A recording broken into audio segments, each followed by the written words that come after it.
First Academy. Ici, on ne parle pas de spéculation, mais bien d'investissement en bourse à long terme avec les facteurs qualité, valeur ou encore petite taille ou small cap. Cette vidéo ne représente pas un conseil d'investissement. On va chercher à savoir si après les résultats annuels 2022 qui sont sortis aujourd'hui de la société Infotel, si cette société représente une opportunité d'investissement. On se retrouve tout de suite sur le communiqué financier. On nous dit qu'en 2022, on a eu un haut niveau de performance. Un chiffre d'affaires en croissance de 14% à 300 millions d'euros. Une accélération de la rentabilité opérationnelle à 9,9% du chiffre d'affaires. Un résultat net part de groupe de 20,9 millions d'euros, plus 51% par rapport à 2021. Un dividende proposé à l'Assemblée générale de 2 euros par action en hausse de 25%. On a également d'excellentes perspectives anticipées pour 2023.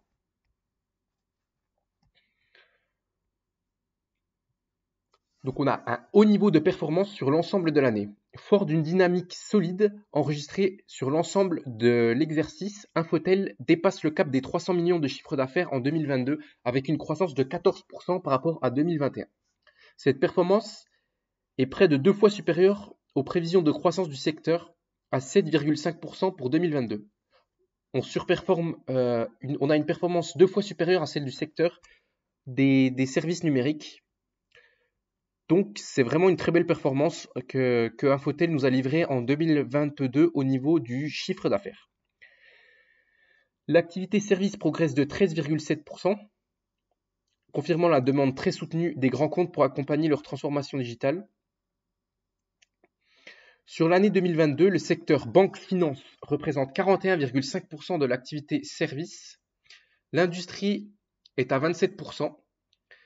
Les services et le transport totalisent 17,2%. L'assurance retraite compte pour 11,5% et les administrations regroupent 3,3% du chiffre d'affaires service. Cette performance traduit la force du modèle d'Infotel caractérisé par un haut niveau de récurrence de ses revenus basés sur des projets au forfait, dont 2/3 sont réalisés avec des engagements de résultats au sein des services. Ce positionnement, source de satisfaction et de fidélisation de ses clients, lui a permis de s'imposer parmi les leaders de son secteur. Donc, on a Infotel qui est leader de son secteur au niveau des projets au forfait. On a des revenus récurrents, donc ce qui est très positif. On aime la récurrence des revenus et pas des revenus occasionnels. On a l'effectif du groupe qui s'élève à 3000 personnes à fin décembre 2022 et le taux d'intercontrat reste très faible à 0,9% en moyenne sur l'année. Je ne sais pas ce que c'est ce taux d'intercontrat, on va aller voir ça tout de suite. Oh là là. On se retrouve ici.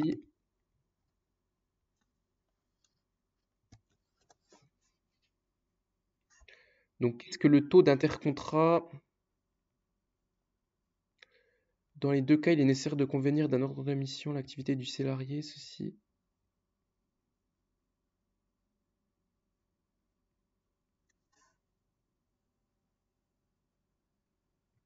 L'intercontrat ou période entre deux missions est une particularité du monde des sociétés de services. On peut se dire que c'est une période agréable pour le consultant puisque pendant cet intercontrat, vous êtes payé à ne rien faire, mais c'est faux. Déjà, souvent, vous êtes moins payé, mais en plus, vous êtes loin de n'avoir rien à faire. Ok, donc là, c'est entre deux missions. Le consultant qui est employé par Infotel, on a un très faible taux d'intercontrat. 0,9% en moyenne sur l'année, donc on aime ça également.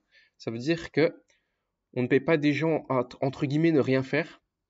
Ensuite, on a l'activité logicielle qui affiche une solide croissance, plus 23,5% de croissance, dépasse le seuil des 10 millions d'euros en 2022 à 10,5 millions d'euros, intégrant une contribution de 5 millions d'euros de royalties d'IBM. La suite logicielle Orlando à destination de la documentation technique d'avion poursuit son rythme de développement commercial très dynamique. Infotel a notamment conclu récemment un accord avec Airbus pour intégrer le logiciel Orlando dans l'ensemble des avions de la marque en remplacement du logiciel actuel utilisé par le constructeur. Cet accord porte sur une durée renouvelable de 5 ans et générera le versement de redevances pour chaque avion équipé. Waouh! Chaque avion Airbus sera équipé de ce logiciel d'Infotel, ce qui représente une malle de revenus très conséquente, je pense. En plus, le contrat sera renouvelable sur une période de 5 ans, donc on adore ça. Par ailleurs, Infotel a été choisi par le gouvernement de Monaco pour déployer son logiciel Arc 6 dans son cloud souverain. Infotel devient ainsi le tiers archiveur monégasque avec des ambitions commerciales allant au-delà de la principauté. On a une amélioration de la rentabilité marge op courante qui ressort à 9,9% du chiffre d'affaires en augmentation par rapport à 2021. Ensuite, on a le résultat net qui fait plus 51,4%, un taux de marge nette de 7%. On aime ça, c'est à peu près au niveau d'Obey qui est un des best in class du secteur. Structure financière robuste, on a un bilan de 259 millions contre 250 millions à fin 2021, ainsi que des capitaux propres en hausse de 11 millions à peu près. On n'a aucune dette financière, donc on a une trésorerie qui s'établit à 112 millions d'euros. Donc grosse trésorerie, 112,8 millions d'euros, sachant que la société fait 300 millions de chiffre d'affaires. Donc, grosse trésorerie. Proposition d'un dividende en hausse de 25% à 2 euros par action. Intéressant. Sachant que le résultat net croît de 51%. La société capitalise un peu son résultat quand même. Elle ne redistribuera pas tout sa trésorerie. Ensuite, poursuite de l'accélération de la transformation du groupe, cap sur 2026. Alors, on va s'intéresser un peu à la présentation, parce que je trouve ça plus beau à regarder, plus intéressant. Profile le partenaire de référence de la transformation digitale, accompagner la transformation digitale du SI, des grandes entreprises dans la performance et l'innovation. On a 43 ans de performance rentable, de croissance rentable. On a une présence dans 8 pays, un capital humain, on a 3000 collaborateurs, 16 sites, développement interne en externe, 9 acquisitions réalisées plus création de 8 entités en 20 ans, fidélisation des clients, pérennité de la relation, récurrence des revenus. Plus de 24 ans de cotation boursière, capitalisation à 385 millions d'euros, la société a fait x12 depuis son IPO. Alors, qu'est-ce qu'on a de beau? Donc là, vous retrouvez un peu la présentation. Trajectoire historique de croissance rentable. Donc, de CAC-GR du chiffre d'affaires. Donc, croissance annuelle du chiffre d'affaires de 2013 à 2022. On a une croissance annuelle du chiffre d'affaires de 8,6%. Donc, tout de suite ici, je vais noter ça parce que je vous ai fait un petit recap ici. Donc, OB, marge opérationnelle d'activité, croissance du chiffre d'affaires. Deux premiers secteurs, j'aime bien regarder le rendement de l'action avec le payout, la marge nette, le PER et s'il y a une détention capitale du familial ou des managers, à quelle hauteur, enfin à quel pourcentage. Donc ici, croissance du chiffre d'affaires. Donc on est sur 9 ans, allez, je vais mettre ici, on va pas s'embêter, 8,6%. Donc ici, on a une croissance du chiffre d'affaires un peu moindre qu'Obey, par exemple, qui est à 9,75% sur 10 ans. Ensuite, marge opérationnelle courante, on va le noter ici, on a 9,9%. Un peu moindre qu'Obey qui est à 10,4%, mais on est sur une très bonne marge quand même. Au niveau de performance, fait marquant 2021, cap des 300 millions d'euros dépassés. Évolution du chiffre d'affaires annuel, croissance de 14% cette année, donc plus que Obey par contre. Donc on a une croissance très importante des logiciels qui inclut les royalties d'IBM et une croissance un peu moins importante mais quand même de 13,7% des services. Au niveau des secteurs, répartition des secteurs, donc les deux premiers secteurs, qu'est-ce qu'on a? On a en effet banque et finance, un peu comme Obey d'ailleurs. Celui-là, il file. Donc ici, banque et finance qui représente 41,5% du chiffre d'affaires. Ensuite, on a l'industrie qui représente plus industrie Ici, industrie qui représente 27% du chiffre d'affaires. Ici, donc vous voyez, répartition du chiffre d'affaires annuel au niveau des services par client en pourcentage. CA des 10 premiers clients en 2022, 201 millions contre 178 en 2021. On a Airbus qui représente quand même 17,3% du chiffre d'affaires. Donc comme on l'a dit, qui va continuer à croître avec l'intégration du logiciel, de la suite de logiciels d'Infotel. Donc on a un peu un risque, ça veut dire que si Airbus ne croit pas, ne sort pas beaucoup d'avions, eh ben Infotel ne gagnera pas beaucoup d'argent. Après, on a BNP, Banque de France, BPCE, Arkea, Air France, Stellantis, Covea, EPO et La Poste. Donc, on nous dit qu'on a un pricing power et une forte capacité à revaloriser les tarifs. Donc, on a dû cette année augmenter les tarifs nominaux par la négociation commerciale. C'est ce qu'on aime voir. Le rehaussement de la masse salariale dans les grilles tarifaires par la capacité à faire évoluer le personnel. L'accroissement de la productivité par la maîtrise des process. Poursuite d'une dynamique commerciale solide, donc avec tous les principaux grands comptes qu'on peut voir ici, ce que je viens de citer. On nous dit qu'on a une demande toujours très soutenue des grands comptes pour accompagner leur transformation digitale. Donc ici, on a des exemples de chiffre d'affaires.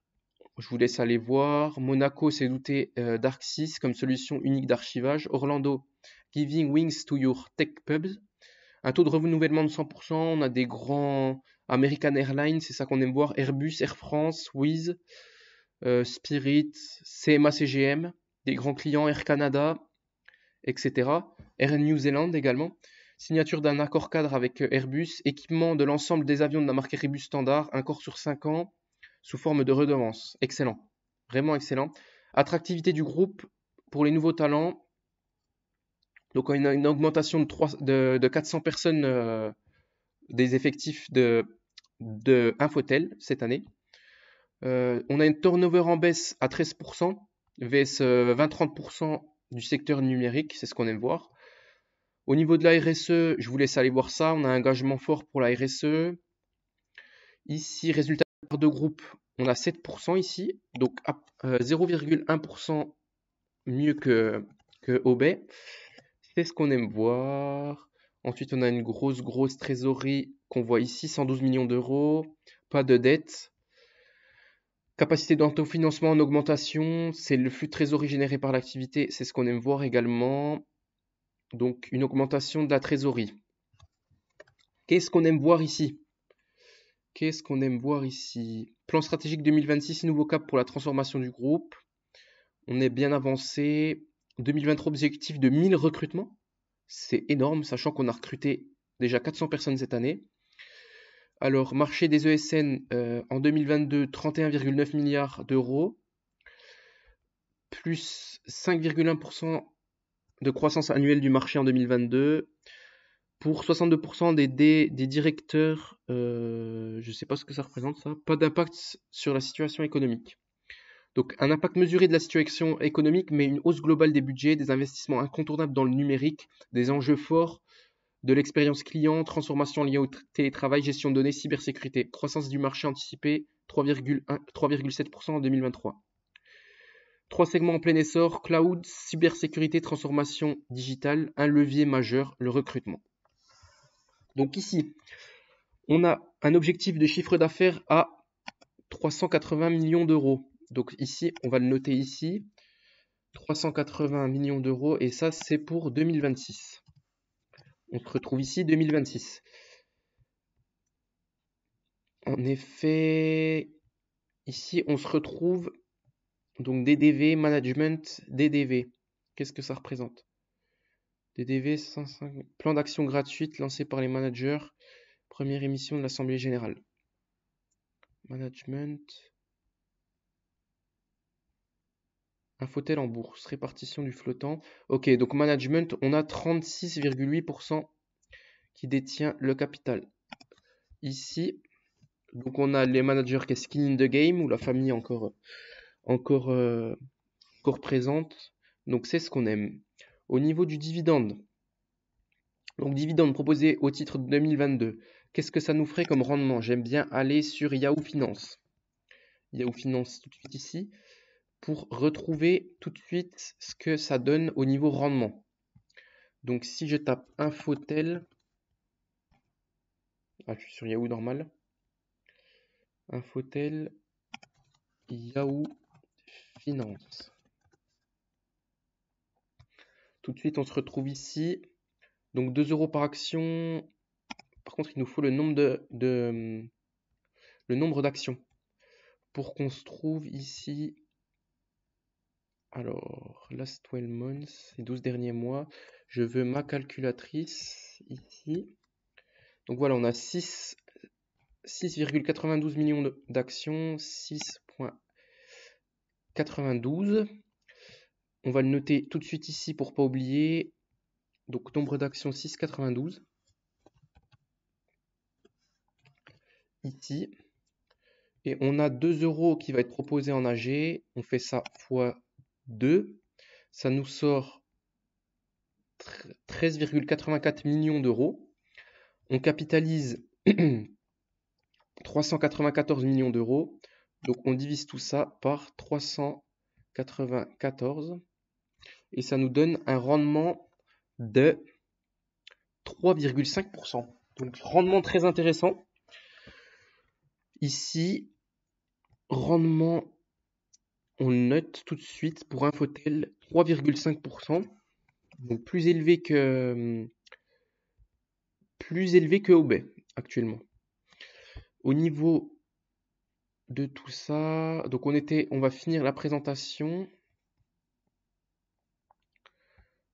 Cours, capitalisation, etc. Voilà, résultat annuel. Là, on a couverture des analystes. Ce que disent les analystes, c'est qu'on a 66 €, 67, 65, 64, 66.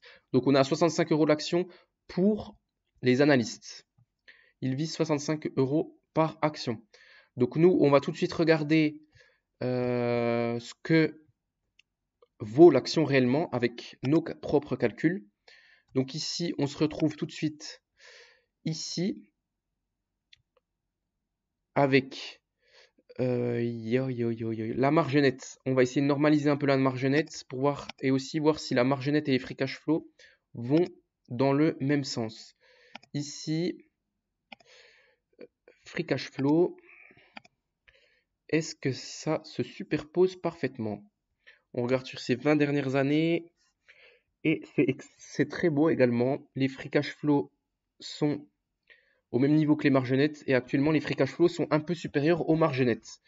Et ce qu'on va regarder donc, c'est la net income margin, donc la marge nette. Tout de suite, pour dire que c'est durable, parce qu'on a une croissance du secteur structurel. Donc on va prendre la marge qui nous dit là, même si on a 7% actuellement. On va regarder ça, est-ce que les marges sont stables ou croissantes dans le temps. Tout de suite, sur les 20 dernières années, on a 6% de marge nette. C'est honnête, ça bouge, ça fluctue un peu, mais ça tient. Sur ces 10 dernières années, 6,68. Sur ces 5 dernières années, 5,27. Et sur ces 3 dernières années, 5,2%. Donc ici, tout de suite, on voit que les marges fluctuent. Elles peuvent descendre à 3% et remonter à 7%. Donc je vais prendre des marges nettes pas actuelles, mais je vais me couvrir un peu. Je vais prendre 6% de marge nette. Donc avec OB, je m'étais couvert à 6,5%. Tout de suite, on regarde ensuite le price earning. Donc le price earning, on sait que les sociétés se payent cher dans le secteur. Last 12 months, effectivement, je ne vous ai pas remontré, comme j'avais fait pour OB, le market review, donc proposé par notre chère compagnie Euroland Corporate, donc qui fait du très bon travail, que j'aime bien voir, et ça date de fin février. Donc ici, au niveau de l'évaluation Infotel, comment on dit, Infotel se paye cher, il me semble, par rapport à ses pairs. Donc on a une valeur de l'entreprise sur les bits pas si élevée que ça. On est à 9 pour estimer en 2023 contre une moyenne de 11,6 et une médiane de 9,4. Donc on est en dessous de la moyenne et de la médiane. On aime voir ça. On est un peu sous-évalué par rapport à ça. Au niveau des PER, qu'est-ce qu'on en dit? Au niveau des PER, on est en estimé pour 2023, on est à 18%, on a un PER de 18, donc on paye 18 fois les bénéfices contre une moyenne à 16,1 et une médiane à 17,1. Donc on est surévalué au niveau du price earning, mais sous-évalué au niveau de la valeur d'entreprise sur les bits. Qu'est-ce qui nous plaît le plus? La valeur de l'entreprise sur les bits, car ça prend en compte la dette, même s'il n'y a pas de dette actuellement. Au niveau du price to book, on est à 3,1, le marché est à 2,6, une médiane à 2,8, un peu surévalué au niveau de ça. Au niveau de la croissance du bénéfice par action, on est à 34% en 2022, moyenne négative, médiane positive, donc à 25%, on est au-dessus de la médiane, et pour 2023, on est également au-dessus de la médiane. Donc on est un peu sous-évalué par rapport au marché, mais pas trop. Là, au 28, qu'est-ce qu'on nous dit? Du 31-12, donc depuis le début de l'année, au 28-02, qu'est-ce que nous a fait Infotel? 3,3%. Ce que j'aime bien regarder, c'est mes propres sources. Donc ici, Infotel, on est quand même en baisse de 1,4% depuis le début de l'année. S2I nous fait 15%, OB moins 3%, Soprasteria 36%, Alten 28%. Donc on voit que les sociétés, les mid-cap sont plus valorisées sont plus mis en avant en bourse et sont plus capitalisées depuis le début de l'année par rapport aux mid-cap et small-cap. Parce que Infotel, elle capitalise 385 millions d'euros, donc on peut dire que c'est encore une small-cap. Où on en était tout à fait précisément? On était au niveau des price earnings.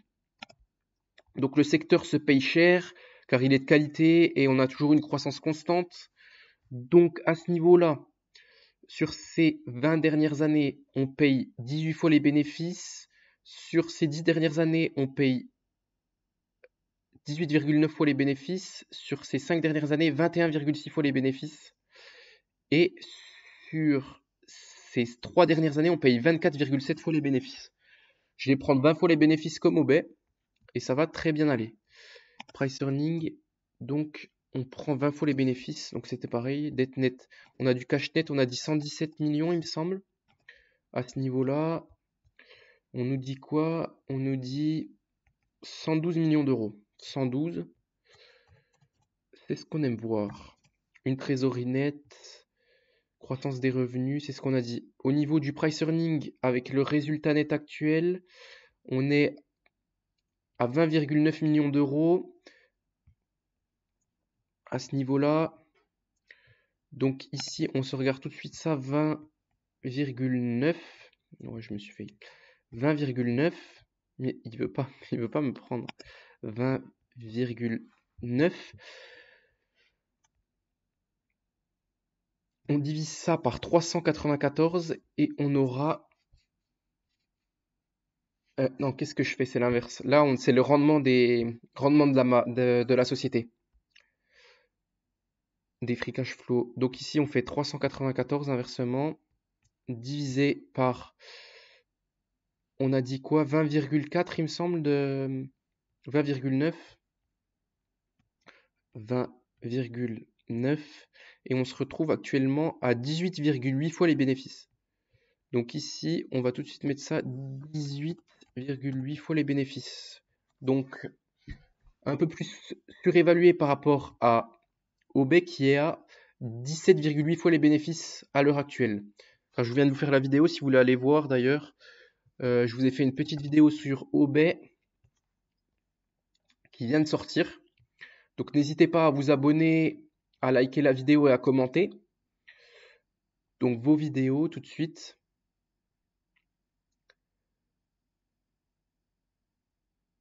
Ça ne charge pas trop. Voilà, je vous ai fait une petite... Zut, c'est pas ce que je voulais voir. Là, si vous tapez Invest Academy OB, vous avez ici ma vidéo. Donc, vous pouvez aller la voir. C'est une concurrente de Infotel. Et là, je fais une petite review du secteur. Donc, si vous voulez aller voir, ne vous faites pas prier. Donc, à ce niveau-là, est-ce qu'on avait tout ce qu'il nous fallait? Est-ce qu'on a tout ce qu'il nous faut? Tout à fait. On a tout ce qu'il nous faut. Ici, et ensuite, on regardera si le dividende est safe. À ce niveau-là. Donc là, par contre, on vise un chiffre d'affaires à 2026. Donc, dans 3 ans, On cherche 380 millions d'euros. On a une marge nette de 6%. Oula, 0,06. C'est parfait. 22 millions, 22,8 millions. On fait 20 fois les bénéfices. On rajoute le cash net à 112 millions d'euros. Ça nous donne 568 millions d'euros et on divise ça par le nombre d'actions, 6,92 millions d'actions, et on se retrouve tout de suite avec un prix à 82 euros l'action. Donc tout à fait en 2026, 82 euros l'action. Actuellement, on a l'action à 57. Donc on fait du 82 divisé par 57. Et ça nous donne un upside de 43,8%. Donc, upside. Donc, le prix cible, je vais vous dire ça, prix cible 2026, on serait à plus 43% au cours actuel. Donc, ce qui représente à l'heure actuelle une opportunité d'investissement si vous visez 2026. Sachant que c'est très probable au niveau de la méga tendance. Ici, je vous avais mis vous avez trouvé une petite infographie d'ailleurs, je ne sais plus où je l'ai mis ici. Donc le secteur du numérique français attendu en hausse de 7,4% cette année. Donc c'était bien le marché que je vous disais dans la vidéo d'Obey qui représente 60,8 milliards d'euros en 2022. Une croissance plus forte que 2020 et 2021, que l'année 2020-2021. Ce qui tire le plus, c'est les éditeurs de plateformes et le cloud, les ESN 5% et le conseil en technologie 6,9%. Donc on voit que les clients sont positionnés dans tous les secteurs au niveau mondial. On a une très très belle dynamique depuis 1996, un marché en dépenses d'R&D mondiales en milliards de dollars de 2400 milliards de dollars. Et d'ici 2030, on attend une croissance annuelle des marchés de 21%. Donc le marché est très porteur, mais ici c'est seulement sur le marché américain. Donc pour moi le marché est très porteur, c'est très beau. Qu'est-ce que je vous ai pas montré ici? Je vous ai pas montré le revenu. Non, c'est pas ce que je voulais. Total revenu. En année pleine, ce qu'on aime voir, c'est le revenu, la croissance du revenu, ce qui est très très beau. Et si on est corrélé, et si je mets les l'EBITDA pour voir un peu la stabilité, EBIT, ici l'EBITDA, à ce niveau-là, donc sur 20 ans, on a un EBITDA qui augmente, intéressant, avec le chiffre d'affaires. À ce niveau-là, on veut aussi le dividende, DPS, dividende per share, on veut en année pleine. Ensuite, on se met ici et on a un dividende qui a diminué un peu en 2021. On voit que Infotel a plus souffert en 2021, notamment parce qu'il a des clients comme Airbus et des sociétés aériennes. Donc il a baissé le dividende en 2000. C'était ça? Non, en 2019. Et aujourd'hui, on se retrouve à 1,60 de dividende, 1,60 € par action.